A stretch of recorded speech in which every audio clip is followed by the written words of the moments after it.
ঝালকাঠির সরকারি উচ্চ বিদ্যালয়ের পলেস্তরা খসে পড়ছে, দেয়াল এমনকি দরজা জানালার অবস্থাও বেহাল।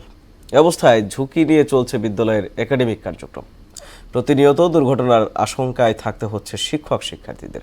শিক্ষা প্রকৌশল অধিদপ্তর জানিয়েছে সংস্কার কাজ চলছে, অচিরেই সমস্যার সমাধান হবে। রুহুল আমিনের প্রতিবেদন, জানাচ্ছেন তাহসিন তারিন।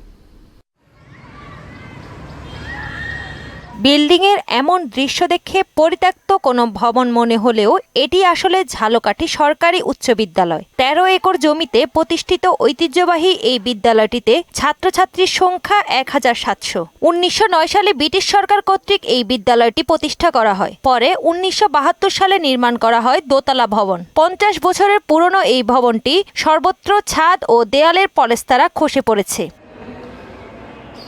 বর্তমানে জীবনের ঝুঁকি নিয়ে বিধ্বস্ত ভবনে চলছে শিক্ষার্থীদের পাঠদান। এই অবস্থায় সন্তানকে স্কুলে পাঠিয়ে অভিভাবকরা থাকেন দুশ্চিন্তায়। শিক্ষক কর্মচারীদের মুখে একই শঙ্কার কথা। যখন ক্লাস নেই তখন দেখা যাচ্ছে যে অনেক স্টুডেন্ট আতঙ্কে থাকে যে উপর থেকে ওই ভেঙে পড়ে, জরাজীর্ণ অবস্থায় আছে।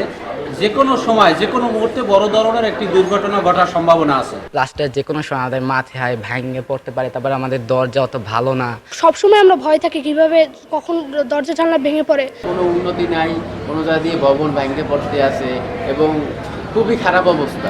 বিদ্যালয়ের প্রধান শিক্ষক জানালেন, ক্লাস চলাকালে শিক্ষক ও শিক্ষার্থীদের আতঙ্কের মধ্যে থাকতে হয়। এখানের শ্রেণীকক্ষগুলো জরাজীর্ণ অবস্থায় আছে।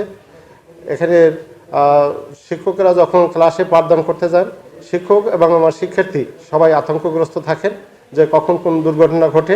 শিক্ষা প্রকৌশল অধিদপ্তরের এই কর্মকর্তা বললেন, বিদ্যালয় ভবনটি একাংশের সংস্কার কাজ চলমান রয়েছে। কাজ শেষ হলে সমস্যার অনেকটাই সমাধান হবে। বর্তমানে একটি মেরামত কাজ চলমান রয়েছে। এই কাজটি শেষ হলে ভবনের একটি অংশের মেরামত সংস্কার কাজ শেষ হবে এবং প্রতি বছর বরাদ্দ প্রাপ্তি সাপেক্ষে বাকি অংশ মেরামত সংস্কার কাজ আমরা সমাপ্ত করতে পারব। দ্রুত সংস্কার কাজ শেষ করে শিক্ষক, ছাত্রছাত্রী সহ অভিভাবকদের দুশ্চিন্তা মুক্ত করে পড়ালেখার গতি ফিরিয়ে আনবে কর্তৃপক্ষ, এমন প্রত্যাশা সবার।